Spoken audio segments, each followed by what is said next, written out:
కోట్ల వరకు కూడా పెట్టిరు. అసలు ఎట్లా నమ్మాల్సి వచ్చింది? మొత్తం కొందరు భూములు అమ్ముకున్నారు, కొందరు ఇల్లు అమ్ముకున్నారు, కొందరు తాలిబొట్లు నమ్మించారు సార్ వాళ్ళు.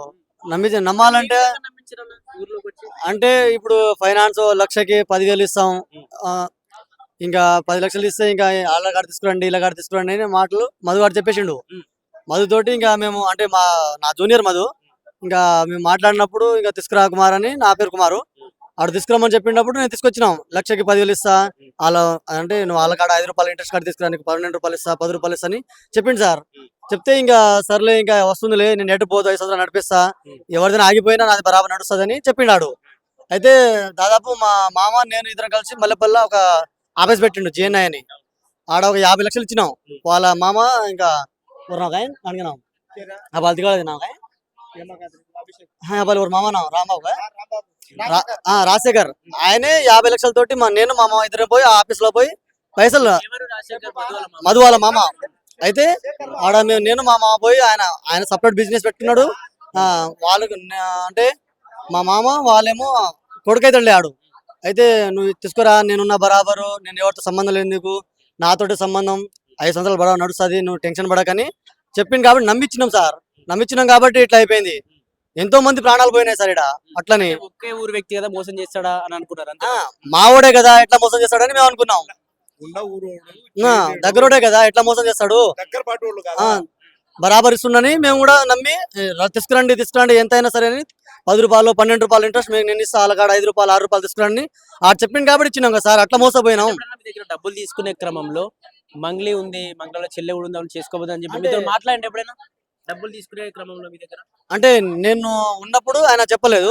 అంటే నేను దాదాపు 2022-23లో నేను ఆగిపోయినా. నేను తర్వాత మేము మామకి ఇచ్చిన డేటు, అంటే వాడి మీద నమ్మకం లేకుండానే నేను ఇస్తా, వాడి లేకుండా నేను నా భూమి రాసేసాను మా మామ చెప్పిన కాబట్టి ఆయనకి ఇచ్చిన. అయితే వాడేమన్నాడంటే మంగళ తీసుకొచ్చి మొత్తం చూపించి నైట్ 12-2 గంటలకు వచ్చి మీరు కూడా వెళ్ళి ఆడికి ఈడికి మొత్తం తిరిగి ఇంకా పైసలు ఆడికి పోయి సిమెంట్ ఫ్యాక్టరీ ఉంది, ఇది ఉంది, నాది, ఇంకా 5 సంవత్సరాలు 10 సంవత్సరాలు నడిపిస్తా, బాలాజీ ఆగిపోయినా సంబంధం లేదు నాకు, నేను బరాబర్ నీకు ఇస్తా అని ఒక హామీ ఇచ్చింది సార్. ఇంకా అగ్రిమెంట్ లేదు, ఏం లేదు, అది ప్రాసెస్ నోట్ మీదనే రాసిన మొత్తం. అట్లా నమ్మిచ్చినాం. అట్లా ఇప్పుడు మోసపోయినాం. చాలా మంది చనిపోయారు. ఇంకా దాదాపు ఇంకా టైం పెట్టిండు, 3 నెలలు పెట్టిండు, ఇంకా 3 నెలలు పెట్టిండు. ఆ 3 నెలలు కూడా వెళ్ళిపోయి జైలుకి పోయారు, మళ్ళీ బయటకు వచ్చారు. ఇంకా చాలా అయిపోయినాయి. ఇప్పుడు రేపు 20 తారీఖు ఇచ్చే డేట్ లో కూడా మంగళ వచ్చింది. ఇప్పుడు ఆయన లోపలికి వెళ్ళిపోతాడు, మేము చావడం తప్ప ఏముండదు. ఇక్కడ ఇంకేముంది సార్ మా దగ్గర? పైసలు లేవు, ఏం లేవు. మొత్తం మధు బాలాజీ ఇద్దరు కలిసి మొత్తం ఊర్లో ఇవన్నీ ప్లాన్ చేసి వీళ్ళిద్దరే మంచి లగ్జరీ భవనాలు కట్టుకున్నట్టు. ఆయన మంచి ఇల్లు కట్టుకున్నారు. ఎట్లా ఉన్నాయో ఇది ఎప్పుడైనా చూసిరా సార్? ఇవన్నీ మీ డబ్బులు అంటారు. మా పైసలతోటే మరి వాళ్ళకాడ పైసలు ఏమున్నాయి సార్? మేము ఇచ్చిన పైసలు ఆడికి క్రికెట్ ఆడడానికి పైసలు అంటే మేము పెట్టినాం సార్. చెప్పులేదు దానికి ఫస్ట్. అలాంటి మా పైసలతోటి ఇట్లా కట్టుకున్నారు, వాళ్ళు అట్లా కట్టుకున్నారు. మేము ఇచ్చిన పైసలు కట్టుకున్నారు కాబట్టి మేము ఏడ బతుకుతాం సార్. ఇంకా ఇప్పుడు వాళ్ళు ఇక్కడ లేరు. మీరు బాలాజీ ఇంటి దగ్గర మొత్తం సామాగ్రి మొత్తం అంటించినట్టున్నారు. ఏంది మరి పరిస్థితి? ఫోన్లు కలుస్తున్నాయి, ఎక్కడికి పోయారు మరి వాళ్ళు? ఏమో సార్, పరారు వెళ్ళిపోయారు వాళ్ళు, దొరకట్లేరు. లేరు, ఓన్లీ వాట్సాప్ కాల్, ఇన్స్టాగ్రామే వాడుతున్నారు వాళ్ళు. ఇంకేమున్నాయి? ఇంకేం లేవు. డైరెక్ట్ కాల్ చేయమంటే సిమ్ బ్లాక్ లో మొత్తం లాగిన్ చేసుకుని వాట్సాప్ లో కాల్ చేయడం, వాట్సాప్ లో మాట్లాడడం. ఎప్పుడో కలుస్తా లేకుండా లేదు. అట్లా ఉంది వాళ్ళ పరిస్థితి. సిమ్ములు తీసుకున్నారు కొత్త ఏమైనా పట్టుకుంటే దొరికితే గోవా వెళ్ళిపోతారు, ఏడుగా వెళ్ళిపోతున్నారు. అట్లా ఉంది పరిస్థితి.